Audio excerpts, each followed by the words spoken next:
नमस्कार मित्रों, मैं हूं वकील चौहान और भीमप्रा एकेडमी में आप सभी लोगों का फिर से स्वागत है। तो चलिए आज देखते हैं करंट। तो करंट में आज अगला पार्ट हम देखेंगे 65वां फिल्म फेयर पुरस्कार 2020। ठीक है, चलिए देखते हैं। इसमें सबसे पहला पॉइंट, सर्वश्रेष्ठ फिल्म के लिए किसे चुना गया है भाई? तो गली बाय के लिए चुना गया है। ठीक है, नेक्स्ट पॉइंट है हमारा सर्वश्रेष्ठ अभिनेता। तो सर्वश्रेष्ठ अभिनेता के रूप में रणवीर सिंह को चुना गया है। अगला पॉइंट है हमारा सर्वश्रेष्ठ अभिनेत्री। तो सर्वश्रेष्ठ अभिनेत्री के लिए आलिया भट्ट को चुना गया है। ठीक है, चलिए देखते हैं नेक्स्ट पॉइंट हमारा क्या है। सर्वश्रेष्ठ निर्देशक। तो सर्वश्रेष्ठ निर्देशक के रूप में जोया अख्तर को चुना गया है। ठीक है, तो ये तो थे क्या हमारे 65वां फिल्म फेयर पुरस्कार। ठीक है, चलिए अगला देखते हैं पुरस्कार। और जो लोग चैनल को सब्सक्राइब नहीं किए हैं कृपया चैनल को सब्सक्राइब कर दें और वीडियो को लाइक और शेयर ज़रूर करें और कमेंट करके ज़रूर बताएं। ठीक है, चलिए देखते हैं इसमें सबसे पहला पॉइंट, सर्वश्रेष्ठ फिल्म। तो सर्वश्रेष्ठ फिल्म के लिए किसे चुना गया है? पैरासाइट को चुना गया है। ठीक है, सर्वश्रेष्ठ अभिनेता को रूप में किसको चुना गया है? तो जोकिन फिनिक्स को चुना गया है, जो कि फिल्म जोकर में इन्होंने काम किया है। ठीक है, उसी के लिए इनको सर्वश्रेष्ठ अभिनेता के रूप में चुना गया है। ठीक है, नेक्स्ट है सर्वश्रेष्ठ अभिनेत्री। तो सर्वश्रेष्ठ अभिनेत्री के रूप में रेनी जेल वेगर को चुना गया है, जिन्होंने जूडी गार्लैंड फिल्म में काम किया है और उसी के लिए इन्हें ये ऑस्कर पुरस्कार दिया गया है। ठीक है, नेक्स्ट है हमारा सर्वश्रेष्ठ निर्देशक। तो सर्वश्रेष्ठ निर्देशन बांग जून हो हैं, जो फिल्म पैरासाइट के लिए इनको चुना गया है। ठीक है, तो चलिए अब देखते हैं नोबेल पुरस्कार 2020। ठीक है, तो नोबेल पुरस्कार 2020 के बारे में जानने से पहले इसके बारे में कुछ जान लेते हैं। ठीक है, तो नोबेल पुरस्कार की शुरुआत 1901 में हुई थी, जिसकी शुरुआत अल्फ्रेड बर्नहार्ड नोबेल ने किया था। और मरने से पहले अल्फ्रेड नोबेल ने एक वसीयत तैयार की थी, जिसमें उन्होंने लिखा था देश दुनिया में जो भी अच्छे कार्य करेंगे, चाहे साहित्य के क्षेत्र में हो चाहे भौतिकी के क्षेत्र में हो, उसे क्या किया जाएगा? पुरस्कृत किया जाएगा। ठीक है, तो पहले क्या था, नोबेल पुरस्कार जो कि 5 क्षेत्रों में दिया जाता था, लेकिन अब क्या है कि 6 क्षेत्रों में दिया जाता है। ठीक है, और अल्फ्रेड नोबेल ने ही डायनामाइट की खोज की थी, आप लोगों को ये पता ही होगा। ठीक है, चलिए देखते हैं नोबेल पुरस्कार जो कि 6 क्षेत्रों में दिया जाता है, जिसमें साहित्य, चिकित्सा, भौतिकी, शांति, रसायन और अर्थशास्त्र के क्षेत्र में दिया जाता है। ठीक है, चलिए अब देखते हैं नोबेल पुरस्कार चिकित्सा क्षेत्र में किसको किसको मिला है।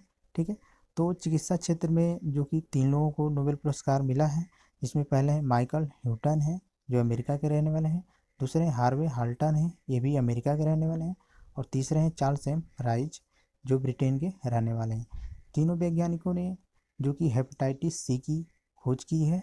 ये बहुत ही महत्वपूर्ण पॉइंट है, इस क्षेत्र के बारे में ज़रूर याद रखिएगा कि चिकित्सा का जो नोबेल पुरस्कार दिया गया है वो किस चीज़ के लिए दिया गया है। तो हेपेटाइटिस सी की खोज के लिए क्या किया गया है?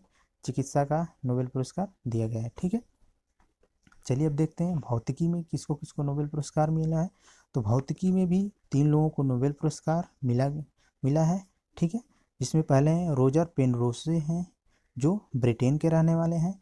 और इन्होंने क्या किया है भाई कि ब्लैक होल का गठन, सापेक्षिकता का सिद्धांत का मजबूत पूर्वानुमान लगाया है।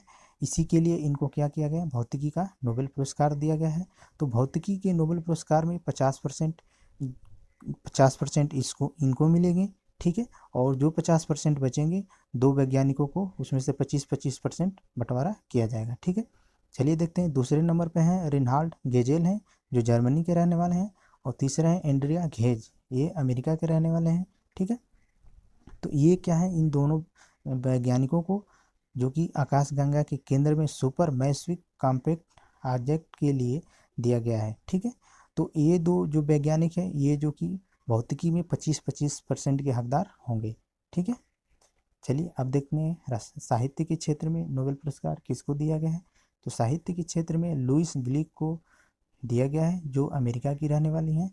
और इनको जो कि शानदार काव्य शैली के लिए साहित्य का नोबेल पुरस्कार दिया गया है। ठीक है, अगला नोबेल पुरस्कार है हमारा रसायन के क्षेत्र में।